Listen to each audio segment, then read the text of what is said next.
Welcome to the TriStar Podcast, where martial arts meets family, faith, and personal growth. Join Professor Brumitt and Professor Beane as they share stories from the mat, lessons from life, and tools to help you and your family live like black belts on and off the mat. It's time to train the body, sharpen the mind, and strengthen the spirit right here on the TriStar Podcast. Let's talk about something that every parent has seen, every adult has experienced, and that's emotions. In fact, big emotions like frustration, anger, disappointment, overwhelmed.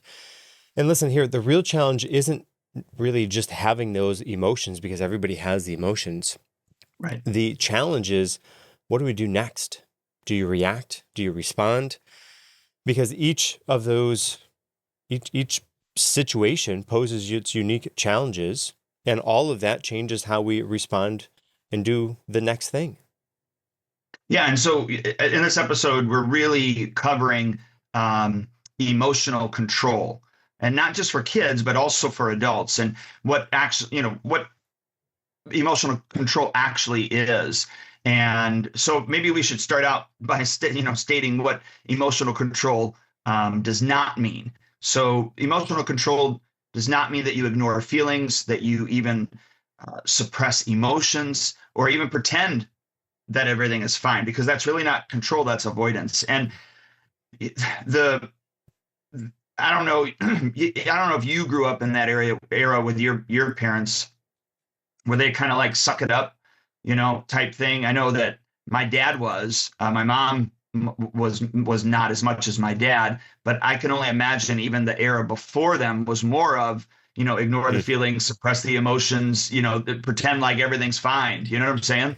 Yeah, and I think I did grow up in that era a little bit, because I catch myself even sometimes now just pretending everything is fine and just, okay, we'll deal with those emotions later on. I was talking with somebody one time, and he talked about, okay, you have these emotions, and you sometimes you can put them in a box, and you put that box in the closet, you label that box like mentally.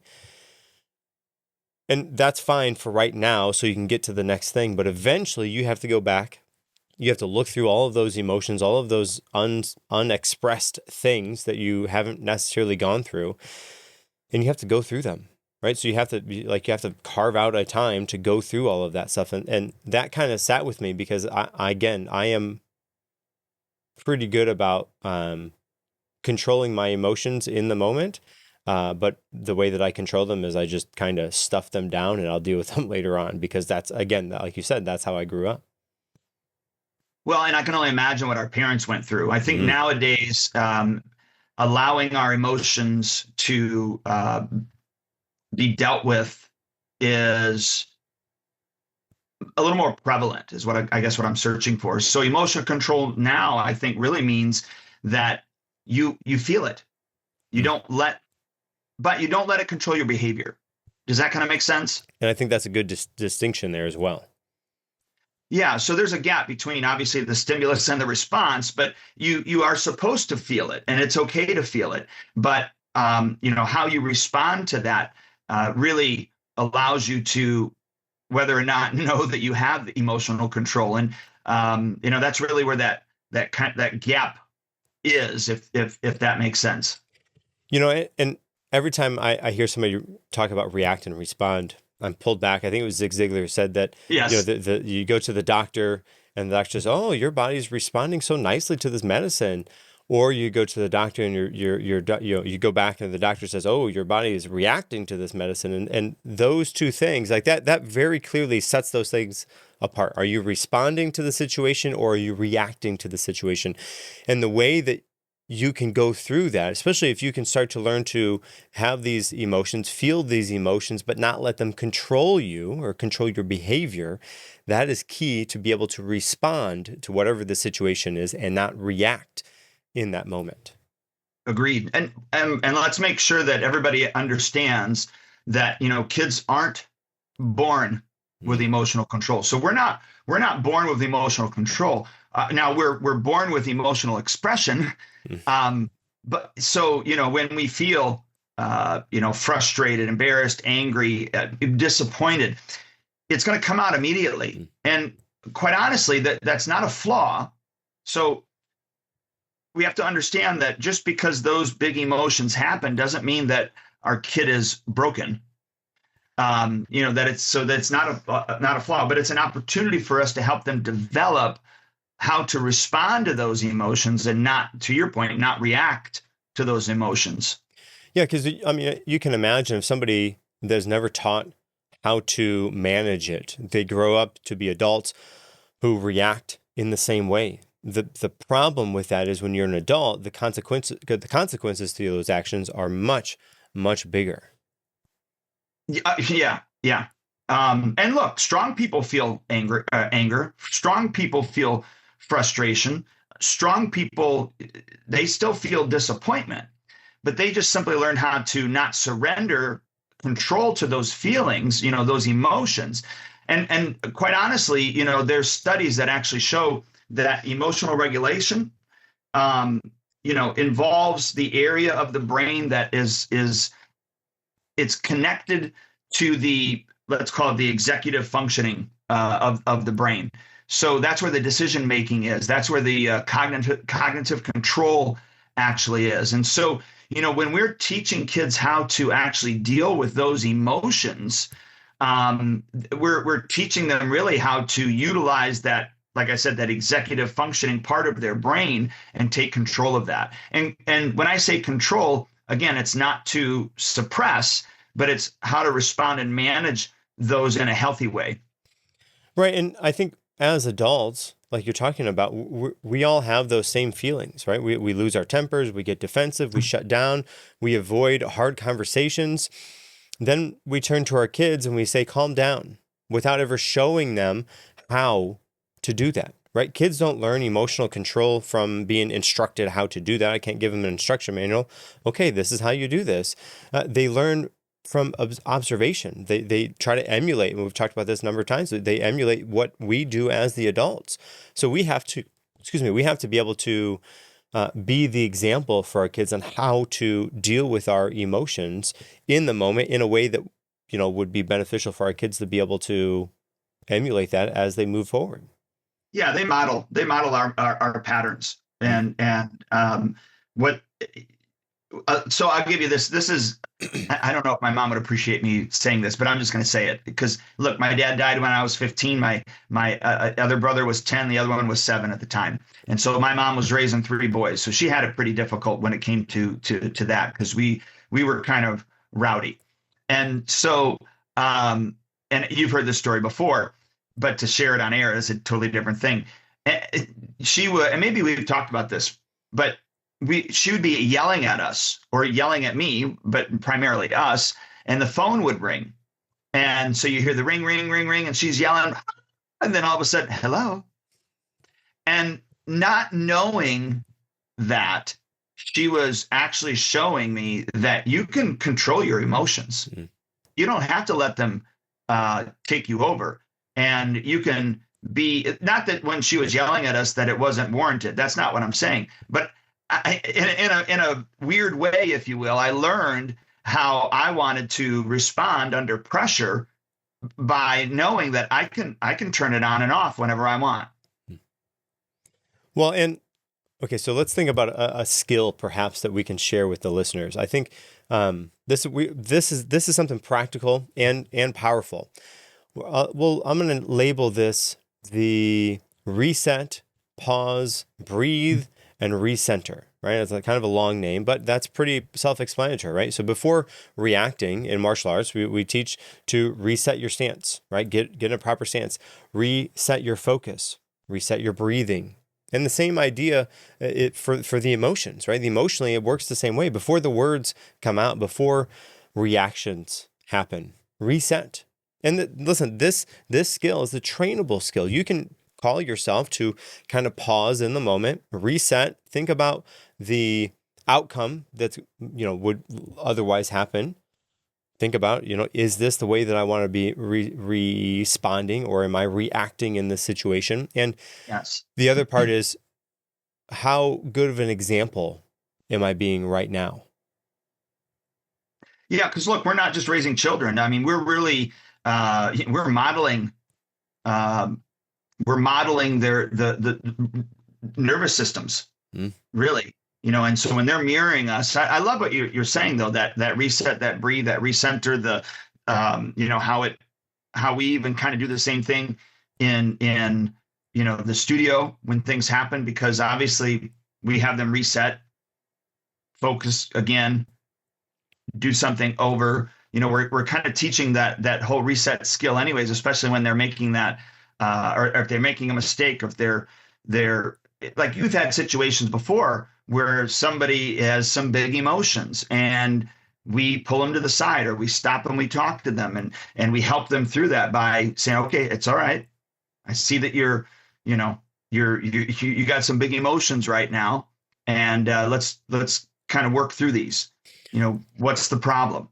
Well, and How can we solve it? You know what I mean? yeah, well, the other thing is I'm thinking about like tests. Mainly, black belt tests come to mind because I think this happens most on there because we have time to play with on our side.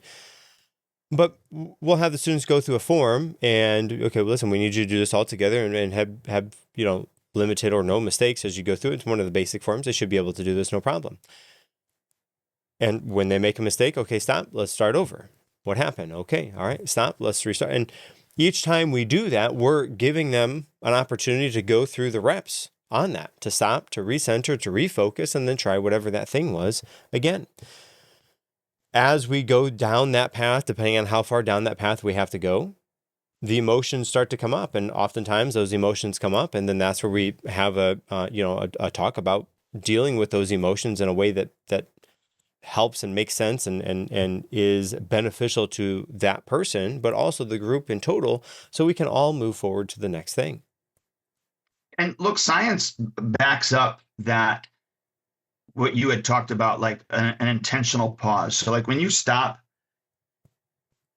catch your breathing, you do that intentional pause, it actually helps calm the body's stress, obviously, so that you're able to not react, but respond. But it also reduces that emotional intensity as well. And so practicing, maybe taking a deep breath before you speak, Mm. Unclench your hands when you're angry, or even your shoulders, kind of just pull them back and try to sit up tall. I know, like, even lowering your voice instead of raising it. So making some of those choices would help you respond to those situations in life as opposed to react to those situations in life. Well, I think as we're talking about the emotional reps here, just like physical training, emotional control requires repetition. Moments like losing a game or getting corrected or not getting the intended outcome, whatever that thing might be. Facing disappointment or even failure, like we talked about a couple of weeks ago. These are all lead up to or are exactly emotional reps. And most people, they try to avoid those things. But really, that's where the growth is. And, as we're talking about some practical things to try here, one of them that comes to mind is intention setting. And I don't think this is something we've talked about before, but intention setting is very helpful. And I think adults will immediately get this from this example. Think about how you are or how you behave, or even perhaps who you are, the persona that you are when you're at work. Now, contrast that with who and how you are at home, right? You are the same person, but the way you react, the way you connect with people, it's a big difference. And sometimes when you are driving home from work, all you're thinking about is all those things that happen at work. It was a busy day, it was a tough day, it was a hectic day, I got so much, all these things. And you come home and sometimes you just blow up and overshare all of that stuff onto your family. You left work. I mean, you might love your job, but you left work. Do you still want to be at work even when you're at home? My guess is probably not. So one way that you can do this kind of emotional training here is to set an intention. When you park the car at your house, take a second, breathe, think about the type of intention that you want to have as you enter your house. What type of example do you want to be? Do you want to try to connect with your wife or your husband, your spouse? You want to connect with your kids? Do you want to talk about their day as opposed to, blowing up with whatever happened on your day? Something very easy that you could do. And you could do that whether you're going into a big meeting. You can do that whether you are going to reprimand a kid, right? Any of those situations where you're changing a state, sort of say from happy or sad or work or whatever that thing is to the next thing. Anytime you're shifting that emotional presence of who you are in order to go to the next thing, use that as an opportunity to pause for a second, set an intention. Just think about what is the outcome that I want to have for this? What is the impact I want to have on these people that I'm going to connect with? And then go through it and meet those people or talk to with that type of intention in mind. It's not like a wish list, but it's just a way to purposefully set the tone and the emotions that you want to have for that next interaction. Well, you brought up reps, right? Mm-hmm. Practice. It's proven that, emotional regulation improves through practice. So when like you talked about, you're intentional, those repetitions. Now, the thing is, we're all practicing something. Mm. So we're either practicing the way that we don't want it to happen, or we're practicing it the way that we do want it to happen. The reps are happening. The question is, are we developing the reps, making the practice of something that is going to be positive for us and also those that are around us, our kids, our coworkers, those type of things. Because really, emotional control, when you do the reps and you are improving with those type of things, there's a learning coping strategy that gets ingrained in you. And then to what we talked about before, we then are also mirroring, or our kids can mirror those examples as well when we are doing the proper reps. Because we're still, like I said, we're doing reps. Mm-hmm. It's just, are we doing the ones that are going to be beneficial for us and our family and those around us or not? Well, and I think bring in the family and parents, what are some things that we could do to help to model this for our kids? Well, I think one thing that we can do, especially if the kids are having a big emotion, try to name that emotion. Right? Yes. I see you're feeling frustrated. Right? You want to kind of normalize it. It's okay to feel that way, right? That way they don't feel like kind of left out or like they're the only one ever to feel frustrated. And then guide towards the response that you would like your kid to have. What's a better way that we could handle this? Create a space. Don't escalate immediately. Teach that reset. Give them the tool, not just a command to follow. Again, this isn't you can't give them an instruction book and just say, okay, read this and do those emotions. You have to allow them to kind of feel it and do it for themselves because everybody is different. But to name it, to talk about maybe like a rephrasing of what's going on, and maybe a guide to the intended response that you would like as the adult.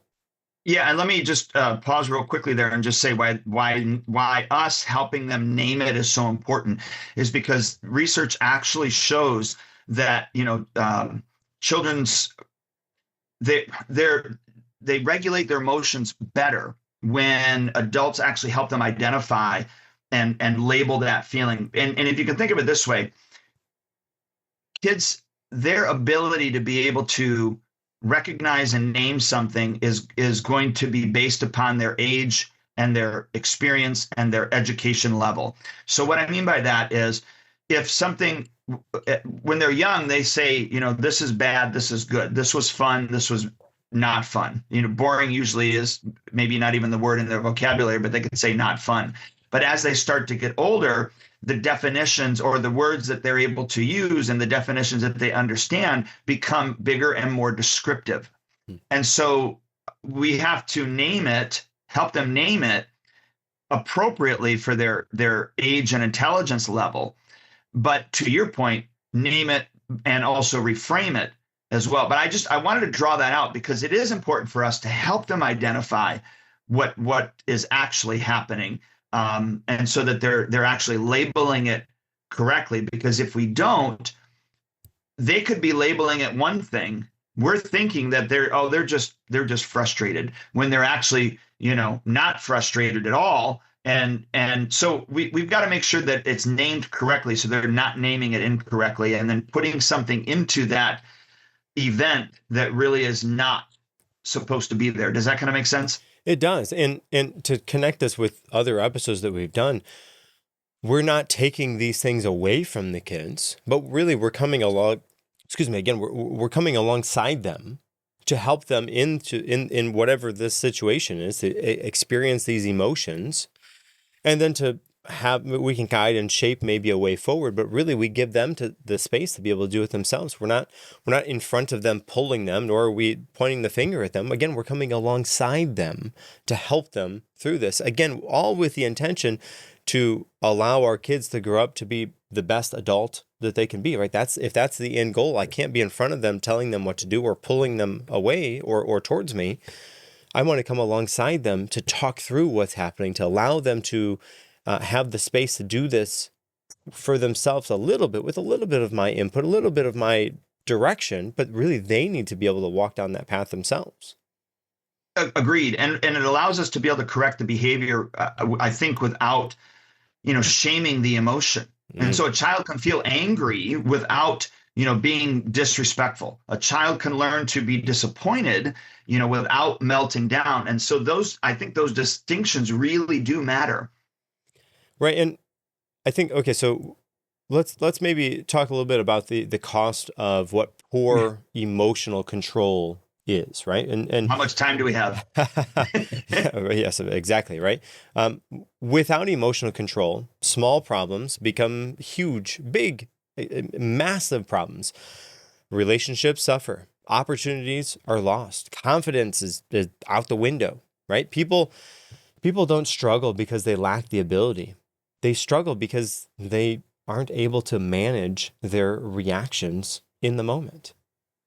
Yeah, and look, there's been plenty of, I would say, careers that have been destroyed, in the moments of emotional impulses. They just say or do something because they're following their emotion and they weren't able to control it, and so they reacted. They didn't respond. Yes. Right. And relationships, the same thing, right? Yeah, right. And we can all think about that across, pretty much every different sector of life. Somebody that or maybe it was even us, were a poor judgment or reacting in the situation as opposed to responding made the huge difference of whatever that outcome now is. Yeah. And the thing is, when we have that emotional control, it allows us, to, and I'm going to go back to kind of what you said, if I remember. You said, I think, something about small problems become big. Well, if we have emotional control, those small problems don't ever become big. They actually can stay small. Or if they're big problems, we're able to break them down into small and solve them, right? So we can see, if we have emotional control, our relationships don't even have to suffer as much, because we know how to hold our tongue, or we know how to be able to respond to something, so it's a more positive opportunity. And then you think about it. I remember Zig Ziglar. I bring him up all the time. So do you, right? But he was talking about a speaker one time who a company wanted to hire him. And so they went and looked at some of his other talks, and they decided not to hire him. And he said, well, can I ask why? And he said, yeah. They said, yeah, there were some curse words that were in your talks, and we don't want those. And he goes, oh, that's not a problem. I can take them out. And they said, yeah, we were just hoping they weren't in there in the first place. And so what I'm getting at is, he lost that opportunity by putting those things in. And think about how, there's opportunities that we can lose that we may not ever get when people see us react to things rather than respond to things. Does that make sense? It does. Yeah. Right. And what that instance carries over to more than just the relationships that you immediately have, but that carries over to work, and he lost out on the future opportunity was not granted to him because of the way that he handled that situation. And when you're not able to control your emotions like that, the problem is that, and it's backed up by studies, that your anxiety goes up, Mm. you have stress problems, even, I hate to say this, but even substance abuse, and then obviously relationship difficulties, because we already brought that up. But not being able to control your emotions has so many pitfalls.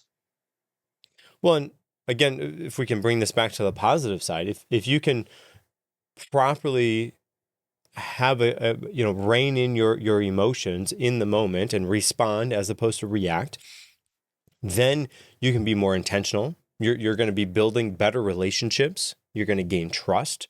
And listen, this right here is a leadership skill, a life skill, a relationship skill. And to be completely honest with you, I would say one of, if not the biggest advantages that a person could possibly develop, right? Being able to regulate their emotions and respond in the situation.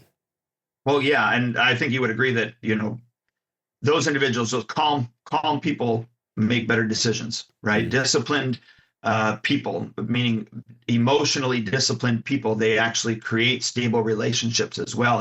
And people who can actually regulate themselves, I think, are more trusted by others. Well, it's because they're not flying off the handle every other opportunity they get. Yeah. Yeah.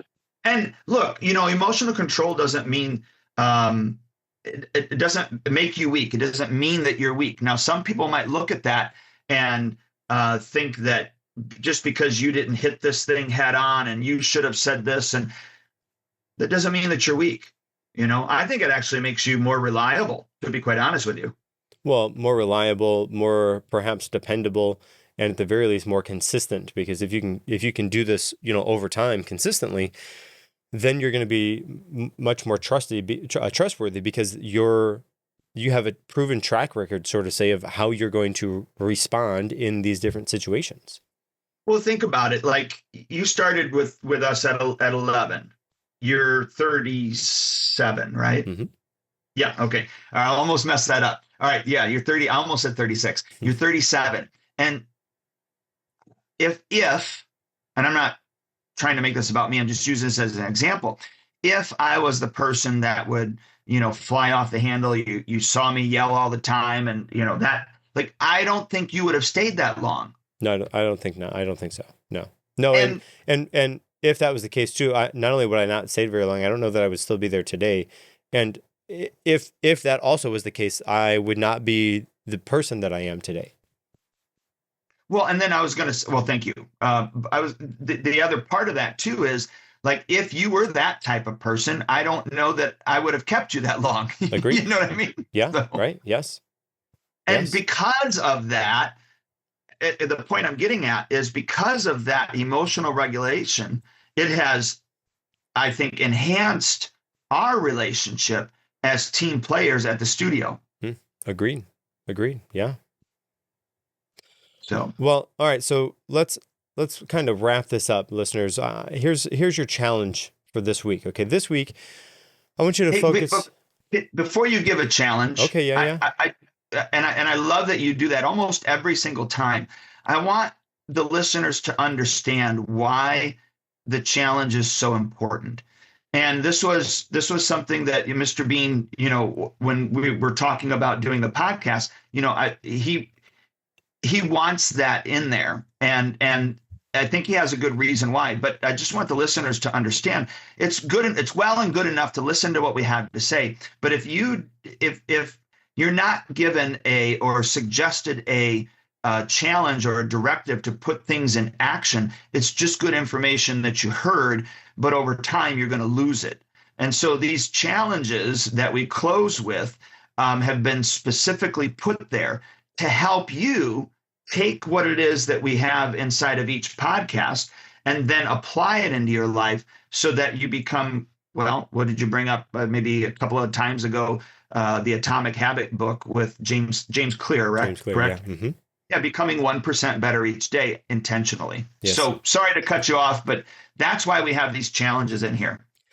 Yes, and hey, since we got to the topic of atomic habits, I after looking, it's not 57 times, it's 37 times better. So I was off on that, Gotcha. but it had been a number of years since I read that. So to correct that, it's 30. If you can get 1% better every single day for the entire year, you will be just over, in fact, 37 times better at the end. So this is one challenge on your path to be able to do that. So this week, I want you to focus on one thing: the pause. Before reacting, pause. Before speaking, pause. Before escalating, pause. Even if it's just a few seconds, what that does is it creates space. And that space allows you the opportunity to have better decisions. And because emotional control isn't about eliminating emotion, it's about mastering your response to it. A good challenge. And I want the listeners to know to stay tuned for next week's podcast because we have a special guest, Grandmaster Wiles. He's my instructor. And, I think out of, the people that are at the studio, you, Master Kent, Master Murtis, Master Arambula, maybe, and Master POTUS, that might be it, who's ever actually seen him. That might be it. You're right. So stay tuned next week for that podcast because we are going to interview him. Thanks for joining the TriStar podcast, where black belts begin at home. Connect with our community by visiting tristarkarate.com. Follow us on social media and share this episode with a family who's ready to grow stronger together. Until next time, stay focused, stay faithful, and keep training like a champion.